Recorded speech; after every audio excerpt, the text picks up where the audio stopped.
This podcast is produced by Northwest Michigan Community Action Agency. The Collective Us, an NMCAA podcast, focuses on inspiring you through stories of those we've helped through our programming or by linking local resources to community members in need. Join us as we learn about the programs offered through NMCAA and how we touch people's lives every day.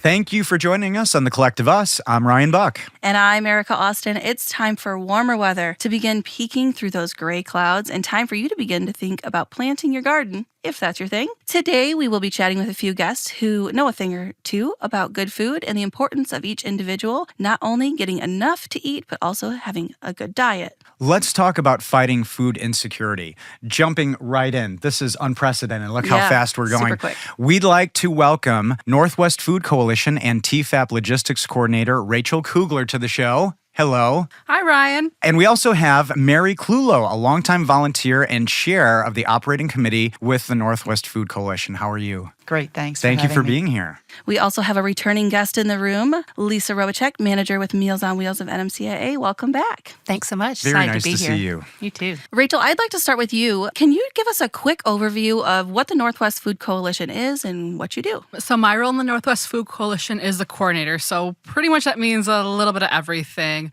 We are a small kind of grassroots kind of organization that is run mostly with volunteers. In our specific work, we provide healthy, fresh local foods to pantries, meal sites, emergency food providers. This is big, and it is very prescient to me because I hear a lot about people giving volunteerism grassroots. So what makes grassroots meaningful to you?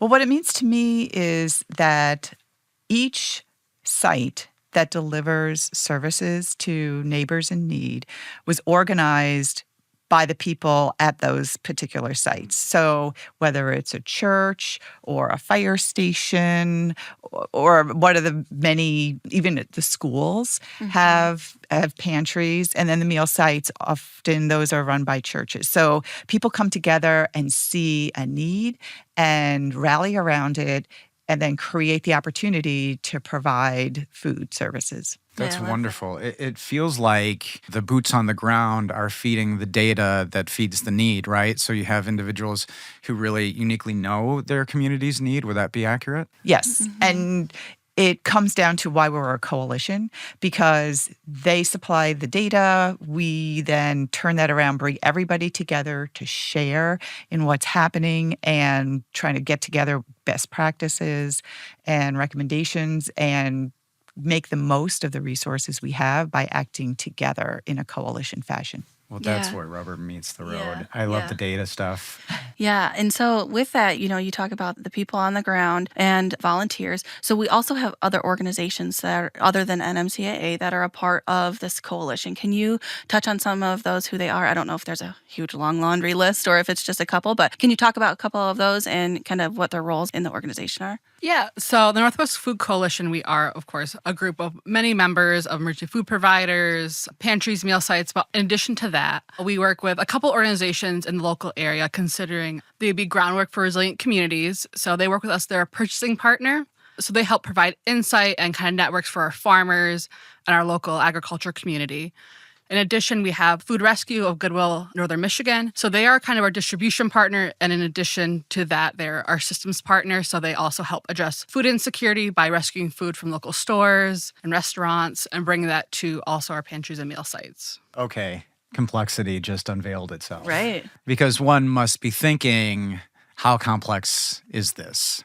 And you touched on a couple of things. You touched upon systems. You touched upon distribution. What's fun to talk about in that space? You're spot on. And I do want to say there's about 70 members of the coalition. So they vary, and they vary in size to a small pantry that's only open on occasion to someone like Father Fred, Good Samaritan, Leland Our Christian Neighbors. They're large organizations. But it all is a complex system. And we've been working on this since 2017. A group of us had gotten together, mapped out our system from the perspective of the person in need of food. And that was sponsored by Rotary Charities, so 3 of us who volunteered with the coalition. And what we did was look at anything we could help improve. And we were looking for a leverage point. And what we found was, in conjunction with our partners, we could impact healthy food. So when you really talk about how complex it is, it most certainly is, because we are trying to distribute healthy food in 6 counties and organize that food. The coalition purchases a limited amount that's given out, for sure.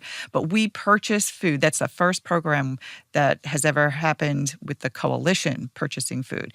And our partner, Groundwork, is the liaison to make all those purchases happen. And as Rachel said, then it's our partner Food Rescue that goes in, and they're out with their trucks. Right. They're gathering and they're distributing.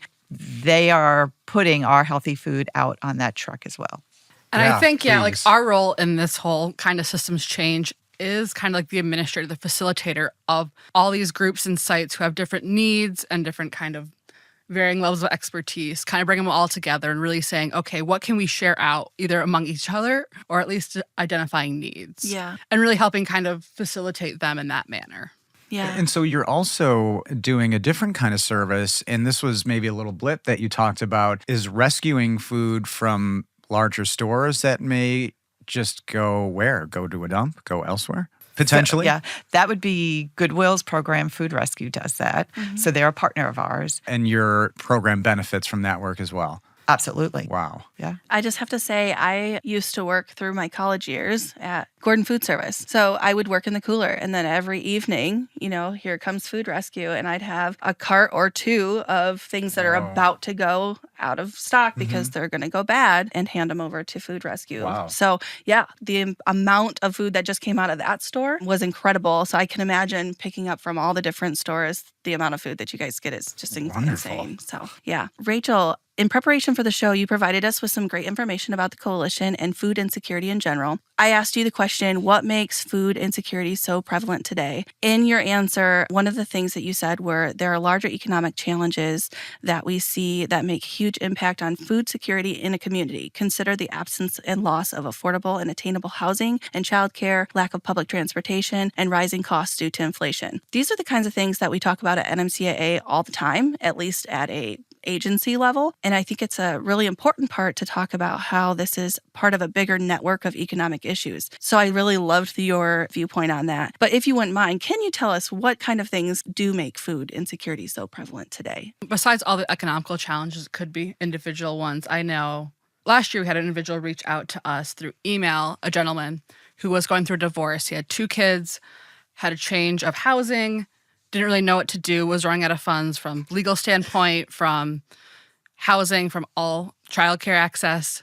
And he had reached out from one of the pantries to us saying, I just picked up cherries. He's like, I haven't been able to afford cherries. My kids were heartbroken this year to see all this cherry harvest, not being able to benefit from it. So they were able to get some cherries, local cherries from our pantries and meal sites. And he's like, it changed his perspective. He's like, I can kind of look forward. It's kind of a happy moment for us that we can really kind of enjoy. That's so exciting. What an amazing little... Yeah, it's a nice reminder. Yeah. And, sometimes it's the things people take for granted that when you get them and you appreciate them that way, it makes a big difference. And I wonder, if that's the kind of story and that's the kind of motivation that drives you. Mary, you're a longtime volunteer and chair of the operating committee with the coalition. Can you tell us specifically some nitty-gritty, some fun detail about your role and how you got involved? Is it a fun story? Well, it kind of is. When I first started, I was volunteering at St. Patrick Food Pantry, and I actually took my baby in a baby carriage and walked over to the church, and the secretary just fell off our chair that I would actually take the baby out on West Silver Lake Road. But we showed up, and I just thought it would be a great way to be in the community and give to it. And of course, then there was a changeover there, and I was pretty much voluntold by the priest that I would be taking over the pantry, and I honestly didn't know how to say no. So it ran away from there. But then at some There point, must have been something that made you feel good about Well, being voluntold. I think nutrition is so important. It is what you put in your body, and it really impacts everyone's health. And so I'm firmly committed. Like, food is medicine, right? You can make a huge difference in people's lives if they have quality food. And so I was committed to that and committing to make sure people had enough. And so there I was until I actually went back to work full time and then slid into something where I thought I could just go to some meetings every once in a while. Okay. Yeah, I got you. Dip in. Well, so chair. Yeah. What do you have to do? Is there minutia? Is there things that you love and love to hate Right. about that? So as Rachel already mentioned, there's a lot of the coalition that's the back office type administrative stuff, right? Writing thank you notes for donations, getting grants, making decisions, having to coordinate with food rescue and our groundwork. That's all the kind of stuff. And some policy and strategic decisions too. That was a lot of work to set up that complex system, and we need to keep it going. Was that part of that initial design when you sat down, this kind of complexity, or has it evolved over some time? It's definitely evolved over some time because food rescue has been helping out, going to the pantries now for at least a dozen, if not more years. I think about 7 or 8 years. Okay. And so they've been providing that service for our members. So the coalition's been in existence for about 27 years now. Right. And do you feel like that agility is something that you're going to have to keep leaning into moving forward? Or is this something that you can, find lanes to stay in? Things change all the time. We know our current environment that, say, funding is being cut in different areas, access to quality food, the issue of the small farmer. So our program is designed that we use our funding to purchase local produce and protein and get it out to local people who are in need. And it's real quality food. Right. So the winds of change can impact anything in that equation. Right. I want to go back to the question I asked Rachel. I know, Mary, you also answered, why is food insecurity so prevalent today? And in your answer, you also said it's not the same as hunger. So I was wondering if you could kind of touch upon that and just explain your thoughts on that. Sure. The definition of food insecurity is really important for people to understand. So it's the lack of regular access to enough safe and nutritious food for every person in a household to live an active and healthy life. So that's different than not getting enough calories in a day. Certainly, people who don't get enough calories are also food insecure. But if you're not getting the right kinds of calories or have difficulty accessing those on a regular basis, whether you're lacking transportation, you're lacking funds, whatever the reason is, you have other bills to pay and cannot afford the food, or there's food deserts in our area where it's hard to get to a store that has a variety of quality food. So that's the difference between hunger, not having enough calories, and a really larger definition of what makes people food insecure. It's hard to hear that. Yeah. A fellow neighbor would have to make the choice between a bill or a... Oh, people healthy do it meal. all the Yeah, time with yeah. medication, expensive medications. Right. Yeah. Priorities. And, when that compromise is there, that's hard to hear. Well, if someone were interested in getting involved with Food Coalition, volunteering, what's a way that they could do that? So volunteering, they can reach out to us on our website, northwestmifoodcoalition.org. We do have a volunteer portal on there, so they can fill out the information. It gets sent to me. And then usually from there, we kind of usually pick a site or reach out to our network and say, we have this individual in this certain area looking to volunteer. Can they help you? And that's kind of where we go from there. There's also other ways individuals can help with not only volunteering with us, but volunteering in general or helping out in different manners. So for food rescue, we have a repack. So when we buy our bulk purchases of local proteins and produce, those have to get repacked. Those have to get separated out so they can go out to individual sites. So there's that way they can help. Gleaning is also another program that's done through our partners at Food Rescue. And that is going out to farms toward the end of harvest season to collect all that extra produce that the farmers are just going to let sit in the fields or in the orchards. So it's a really great way to get kind of extra healthy food for our organization, especially if you can't monetarily donate, or helping out. We have a couple of community gardens in the Grand Traverse area. There's one out toward Empire. There's one in Antrim County. And helping out there. Those community gardens donate a lot to our organizations as well, and they're also majority volunteer run. Wow. I think I was looking the other day at one of the community gardens that works with us, and they said their youngest volunteer is like 87. So really volunteering out there is really important It's to good, kind of keeping help. active and happy, doing good work. Well, as the sole employee, that must be welcome. Help must be welcome. Yeah.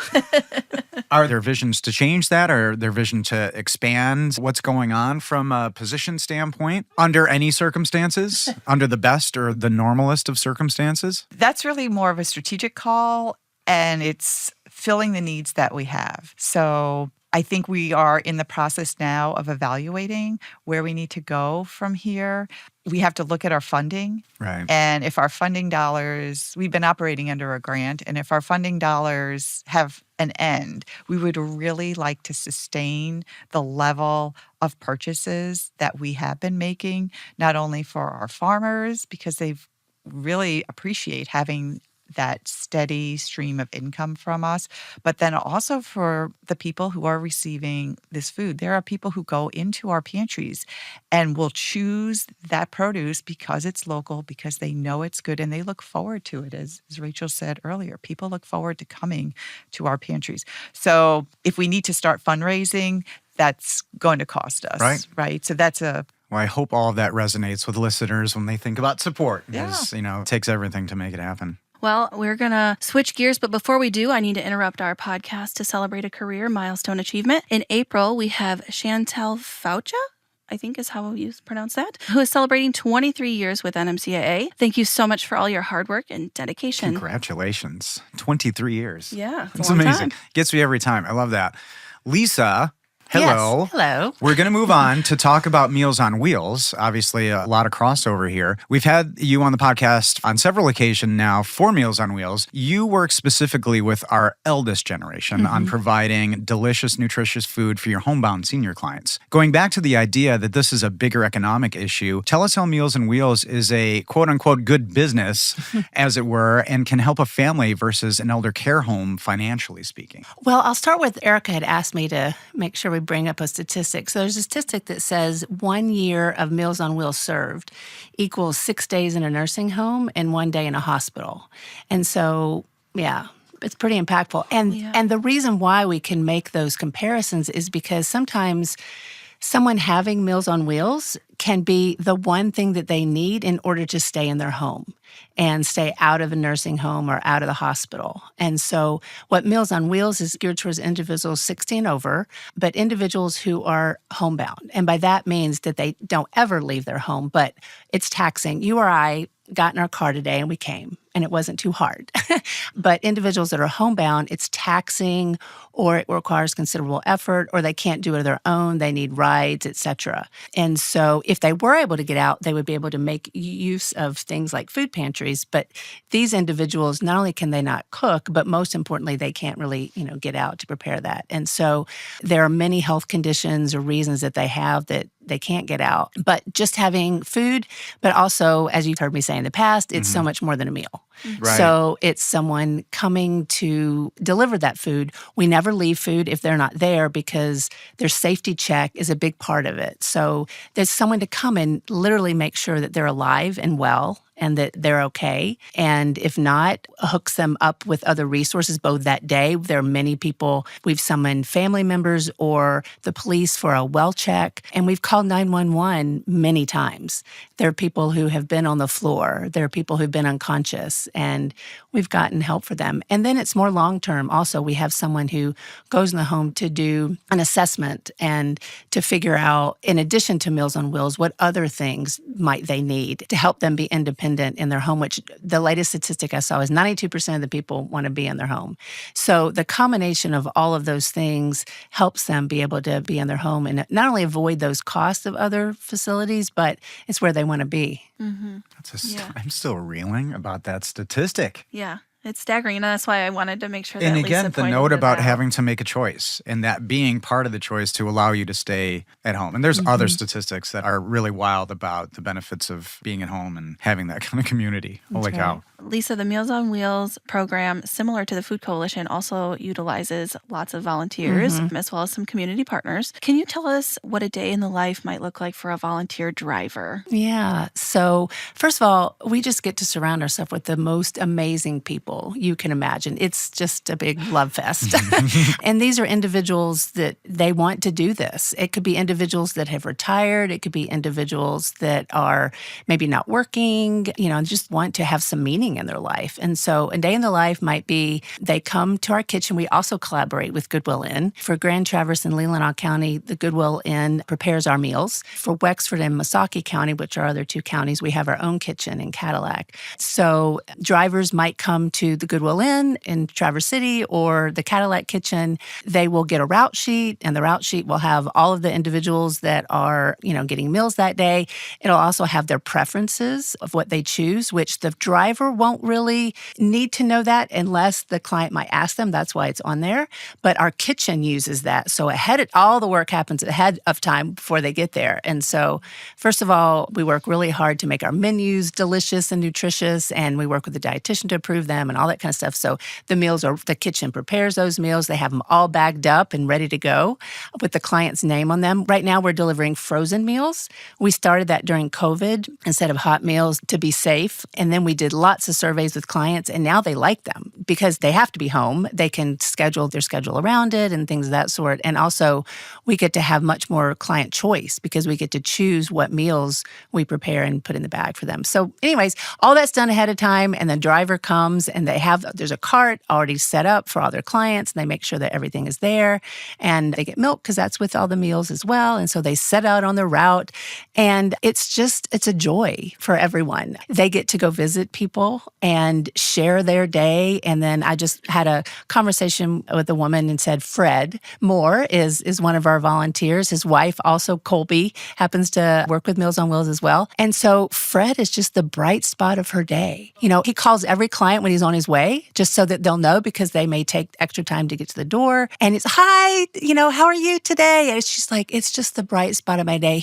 And she tells me about her morning and what it's like and all the medications that she's on, and she's on oxygen 24/7. And so everything just to get up to that point, her highlight is just getting to the point where she can be dressed and be ready for him to come. And it's amazing just the few minutes that they spend. One of our volunteers, who was a volunteer for 23 years, said it's slices of life that add up to a lifetime of friendship.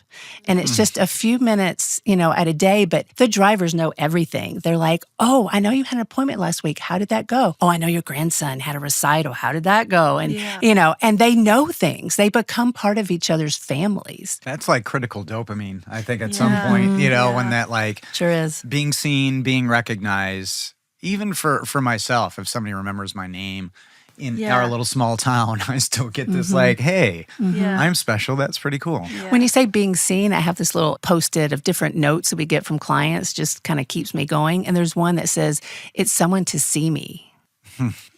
And so it really is, in lots of different ways. Make all the difference. Yeah. Before we move into the upcoming events that we need to talk about, Lisa, I'd love to get your take as well on what makes food insecurity so prevalent today.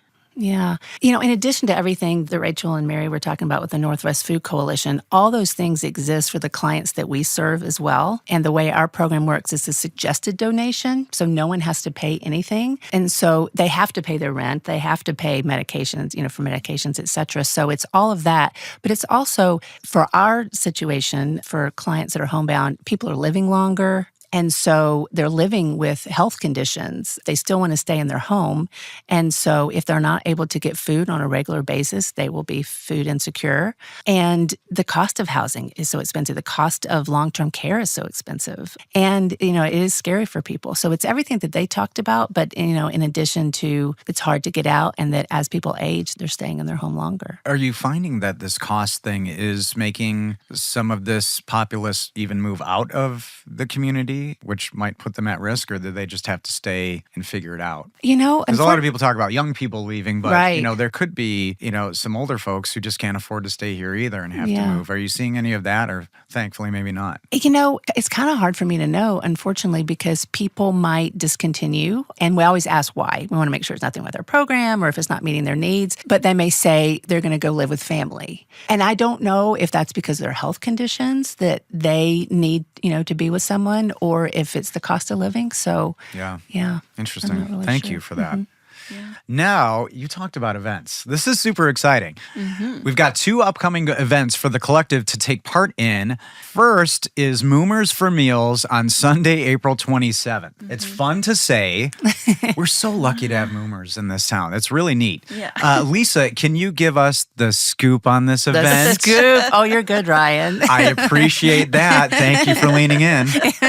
Well, we love to say the scoop. We love to be really corny. It's a wonderful event. This will be our 11th year that we've been collaborating with Moomers. And, before Erica was here, we have a fund development manager, Melissa, before she was here and they were here. We don't have a lot of capacity to do fundraising. And so someone said, why don't you try to collaborate with Moomers 11 years ago? And so we did. And so it's become kind of a beloved event. So it's all day, Sunday, April 27th from 11 to 9. And the premise is hot fudge sundaes. $10 Sunday. There's a huge Sunday bar that you can get. And so the proceeds from that goes to Meals on Wheels. If people don't feel like a sundae, just way too much, or people have kids, et cetera, a cone or whatever, then anything else, 10% of the proceeds goes to Meals on Wheels. And so the way our funding works is 30% of our funding comes from federal and state funds. 70% on any given year comes from things like individual donations and fundraisers like this. But we all listen to the news and we never know what's going to happen with funding. So this year, it's even more important. That's exciting. And it's always, important to remember, if you can, have a little fun. Ice cream is something that really brings people together. What other things can you find or maybe experience? Or is there other merchandise that can be purchased, things like that? Actually, that's it. I could say it's Moomers and so much more than so much an ice cream cone too, because it is that feeling. I think it's such a beloved event because it is just the ice cream. Because Moomers in itself, it's amazing. But it's that feeling of community when you come there, and when you said it's for all ages. There are people there from 2 to 102, literally, that are there. And it's just this great feeling that they're knowing they're doing a good cause. Yeah. And speaking of looking forward to nicer weather, too, Yeah. do ice cream now. Yeah. Yes. Lisa, you can also pre-order. Yes, Go ahead. please. Can you tell us about that? So we've been really grateful. First of all, we have several sponsors that are sponsoring the event, which is great. But then another way to participate is people who could purchase a gift certificate. So that means kind of pre-ordering just a minimum of 5. So it's kind of worth it. And they would contact me, Robitshek, LROBITSHEK at NMCAA.net. And they want to purchase for 5 friends, if you have a business, for your staff or for customers. What a great idea. what a great thing. Yeah. And Cow. yeah. Right. Holy cow. Oh, that's a good one, Ryan. You Holy cow. well, I am from Chicago, so it's kind of reactive at this point. But the idea of a business being able to enhance their experiences, their employees' experience, however, that's wonderful. Yeah. Yeah. Well done. And right now, we are still nailing down the last of our sponsors. But Lisa, I don't know if you have a list of who we currently have. Let's see, can I do it off the top of my head? So Feel free to give them some love. yes, and we are confirming over the next, I think, couple of days. So there's any businesses that are out there. We have sponsorships from 500 all the way up to presenting sponsorship, which is still open for 10,000. Awesome. But Is that reaching out to you, or is that an Erica thing? It's kind of Lisa, Melissa, and myself. Okay, yeah, cool. but if that same email, if you want to reach out to me, Just want to that would make be sure if great. anybody has a burning desire. Yeah. Yeah, absolutely. Okay. So Comfort Keepers, in addition to being a sponsor, Comfort Keeper also purchased 120 gift certificates for staff, etc. Wow. So he's a good mentor. Oh, wonderful. So Comfort Keepers, Oriana, Cone Drive, Kevin Paul Kelly and Associates, Sarah Subaru of Traverse City, Alliance for Senior Housing, Parkinson's Network North, Swagger Estate Law, and Gentee's Custom Logo Wear. So Okay. will let Well, you know. I will also shout out the 2 media sponsors that we Yes. have. Sweet. We have the Record Eagle. They're going to be sponsoring as well. And then also Midwestern Broadcasting, which includes WTCM and Z93. So, yeah, lots of love for all the sponsors. And back by popular demand, our Head Start and GSRP classrooms this year have the opportunity to participate in our Moomers for Meals flavor tournament. This year, Ryan, you're going to appreciate this. This year, for the first time ever, we're doing a bracket style voting. So think March Madness, with all the fun, meets ice cream. That's cool. So yeah, I'm excited about this. In the past, we've done all of this on our social media. It's a kind of a popularity contest, if you will. Really? The flavors are created by these preschool classrooms. They hope that their parents are the ones who are liking their flavor the most, nice. and whoever gets the most votes. Well, this time we've decided to pair them up and see who makes it to the very end. So by the time this episode comes out, we'll already know who the winner is of that. But the voting will be going on from That's April awesome. 14th to You the are 18th. so cool. So yeah, it's gonna My be a school fun experience time. was not like any of this. I really regret. I mean, we should have been cooler. So you said at the time this episode's being released, the flavor tournament will be concluded. So check out NMCAA's Facebook page, right? Absolutely. To find out who the winning class is. Yep. And I will post the winning flavor on April 21st. So check that out if you can get a chance to do that. And then also the winning flavor, we are going to collaborate with Moomers, and they're actually going to create the winning flavor. So, and They're they've gonna done make that. it? Yeah, they've done that the last, I don't know if they always created the winning flavor. For 11 years, yes. Very exciting. So yeah, so they create the winning flavor. That's And so wild. come on out and check out the winning flavor class. And we talked to the kids about it. We explain what Meals on Wheels does. And Oh, that it's sure. Meals on Wheels and Yes. more than a meal and Meals Wheels Love. And so you get really cute names. You get some fun names like Yes. Hot Rod Cherry Berry, but also get like Cookie Dough Love and things So like Yes. that. they will get with the automotive-y theme, the wheel The theme. wheel, That's yes, the cool. Meals on Wheels theme. That's part of their requirement for their entry, for their submission, is they have to come up with a fun name. I know what the rest of my day is. Can you deal with text for the rest of the day, just ice cream flavors based on Meals on Wheels? So sorry, yeah. Erica. Yeah, I'm it's so gonna sorry be for so you. fun. I can't So, wait to see what you come up with. Ryan. 1 week later, on Sunday, May 4th, the Northwest Food Coalition will be holding their Empty Bowls event at Howe Arena. Mary and Rachel, can you tell us about this event? So yeah, Empty Bowls is going to be our 3rd year hosting it. And it's a kind of a way to bring together the idea of food insecurity, kind of the artistry around the area and local restaurants. Interesting. Yeah. Art and restaurants. Art, restaurants, a little bit of everything. This year's theme is Heroes Against Hunger. So we're kind of focusing more on childhood food insecurity and kind of making it more family friendly. Awesome. Awesome. So this is going to be the 3rd year of this. Is it something that you are expecting a certain amount of attendance to? Is it a growing event so far? I believe the first year we did it had around 700, 800 attendees. Last year was a little less, but because it was a Howe Arena and for Hot those coffee. That's great. Those who don't know, Traverse City had a little bit of construction last year and kind of rainy weather. Wow. So we saw fewer attendees, but we're hoping this year with most construction finished up and kind of being a little bit later in the year, we're That's hoping that good weather absolutely bring people incredible. out. And what was the journey like finding restaurant partners and what kind of was your standard of partnership there when you look at an optimal partner for these events? I think that our coordinator had reached out to a number of restaurants to run this by them. We also have a partner that is a leading person in the community. Dan Coe is also friendly with a lot of the restaurateurs and coordinating through them to get, I think, maybe a dozen or so different kinds of soups. I think we had 13 different restaurant locations join it last year. Yep. And they're just so generous to be able to provide some of their favorite soups that they serve. That's incredible. Munson also has stepped up, and they're our lead sponsor this year, and they make soup as well for us in their big, Fantastic. huge kitchen. Yep. Yeah. Whoa. So this is a ticketed event, correct? Where can I go to find some tickets? So if you want to buy tickets ahead of time, you can go to our website again, northwestmifoodcoalition.org. Right on the main page, it'll tell you buy tickets. You can go in there. Tickets can also be purchased at either Oriana location at the customer service desk. Also can be purchased day of. So if you decide last minute, looking for something to do on a Sunday, you can buy tickets at the door. Very Fantastic. cool. And the price is? $28 for an adult, I believe $30 at the door if you buy the day up, but children 16 under are free because we're doing a more family-focused event this year. So Fantastic. That's very generous. Yeah. Aside from the good food, what can an event goer look forward to in addition to at this event? guests can look forward to picking out a custom bowl. So usually these are ceramic. We do have the wood turners in Northwest Michigan. They've donated, I think last year it was 600, 700 bowls. No kidding.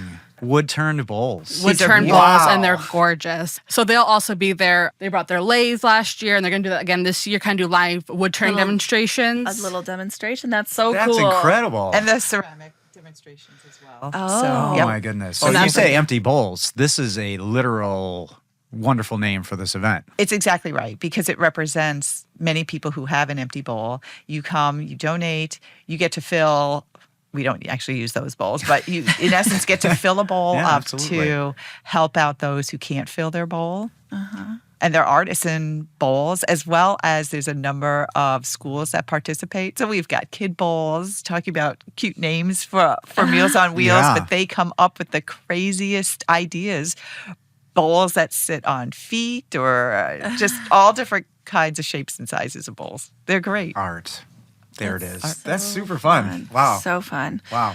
I might have to get. Have you been? I have not. No? I think I need to get this on my to-do list. Maybe this year might be Absolutely. the year. Sounds like a pretty unique event. This Yeah. was an annual thing that I took my daughter to for years. And it was a special trip. And I was trying to clean out her bedroom because she's no longer living with us.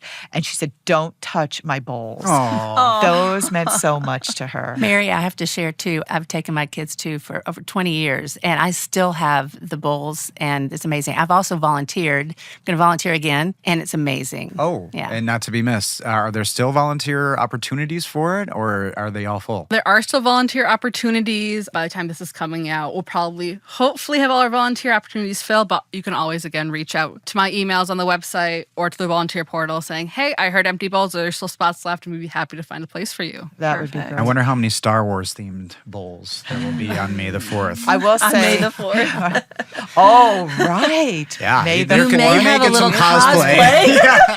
We were doing a superhero theme this year Yeah, based you on have our a heroes, natural- so we might have a few superheroes have at some the event. I know we're having a Soup magician to as a well. stormtrooper helmet. Yeah, don't be surprised if Some you see a Jedis.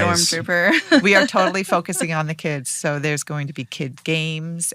Awesome. It's a superhero theme, really, to focus on families. Very cool. That's incredible. Before we wrap today, we have a few reminders for you. But first, don't forget to grab your tickets for Empty Bowls and mark your calendars to get Moomers for a Sunday. Ice cream in a bowl, soup in a bowl. Oh, yeah. You know? Maybe there's Either- some crossover there. Either way. Hey, one weekend and then the next. You could go to both events. There's no competition worries. here. Definitely. April showers bring roof leaks. Actually, this literally happened at my house last night.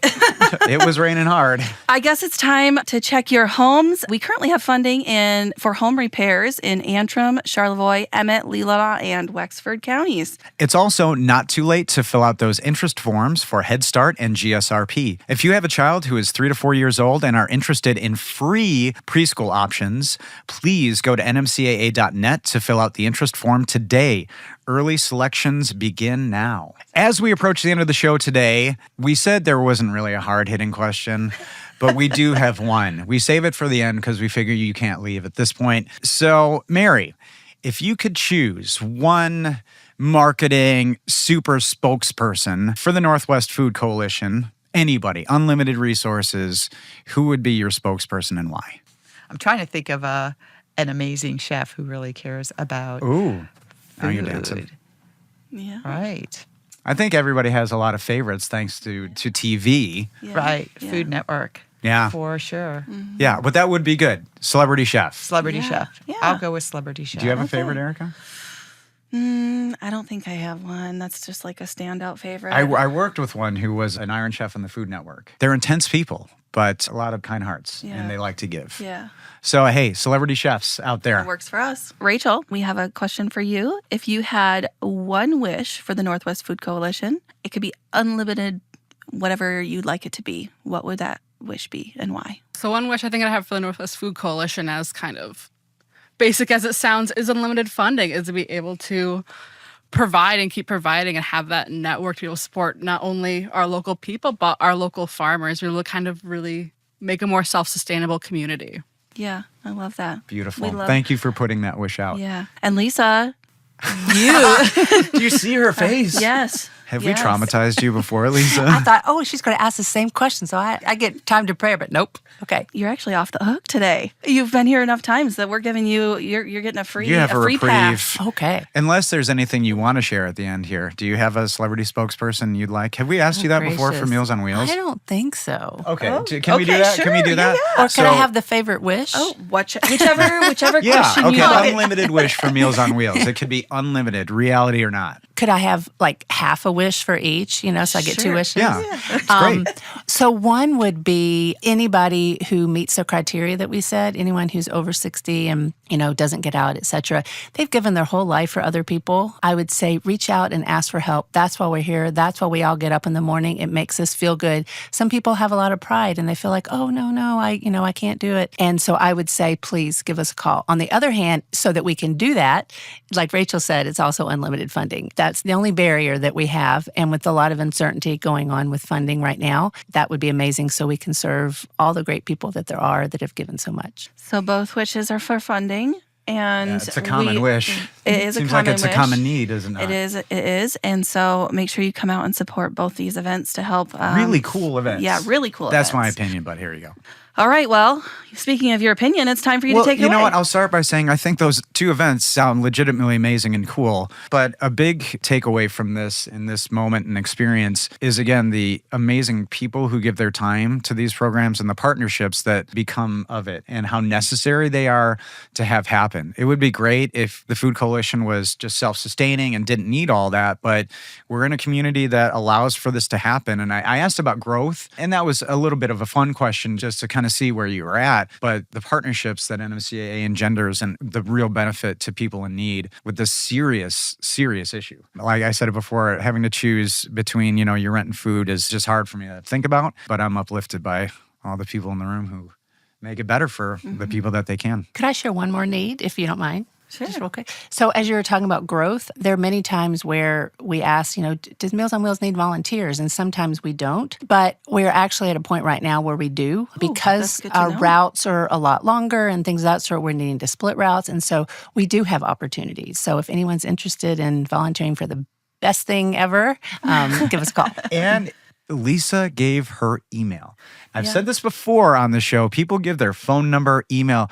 Lisa's email. Use it. I believe that she means it. So Definitely. reach out if you're in need. Rachael, Mary, and Lisa, thank you so much for being our guests on today's episode, for sharing the stories and sharing the amazing work that you do, and for taking time out of your schedule. Doing all of these things to be here means a lot. Absolutely. Thank you so much for being here today. If you enjoyed today's podcast, please share this episode or the show link on social media. Follow the podcast to know when a new episode drops, and rate the show. It helps us spread the word on all the good NMCAA does in the community. If you would like to become a sustaining donor with a recurring gift or contribute a one-time donation, please check out nmcaa.net/donate or send us a message at collectiveuspodcast@nmcaa.net. To learn more about the Northwest Michigan Community Action Agency or the programs we offer, or if you'd like to make a donation, we encourage you to reach out at 231-947-3780 or visit our website, nmcaa.net. And to the collective today, we encourage you to continue to strive each day to do something to help yourself